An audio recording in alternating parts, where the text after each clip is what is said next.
इन्नल हम्दुलिल्लाहि वहदा वस्सलातु वस्सलामु अला मन ला नबी अबादा अम्मा बाद फ़ाउज़ु बिल्लाहि मिनश शैतानिर रजीम बिस्मिल्लाहिर रहमानिर रहीम।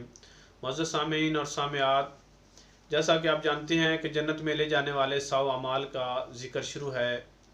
आज आपके सामने जन्नत में ले जाने वाला 40वां अमल आपके सामने बयान करेंगे।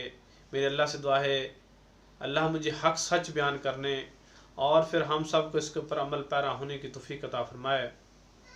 सैयदना अनस बिन मालिक रज़ी अल्लाह ताला अन्हो से रिवायत है, रसूलुल्लाह सल्लल्लाहु अलैहि वसल्लम ने इरशाद फरमाया, जिस शख्स की 3 बहनें या 3 बेटियां हों और वो अल्लाह से डरते हुए उनकी देखभाल करे, उनका ख्याल रखे, तो रसूलुल्लाह सल्लल्लाहु अलैहि वसल्लम ने फरमाया कि वो मेरे साथ जन्नत में इस तरह होगा जिस तरह ये उंगली हैं। उन्होंने शहादत की उंगली और बड़ी उंगली की तरफ इशारा करके फरमाया कि इस तरह मेरे साथ जन्नत में होगा। इस हदीस को सिलसिला सहीहा के अंदर 1995 नंबर के ऊपर दर्ज किया गया है। मेरे अल्लाह से दुआ है अल्लाह हमें इन अमाल के ऊपर अमल पैरा होने की तौफीक अता फरमाए।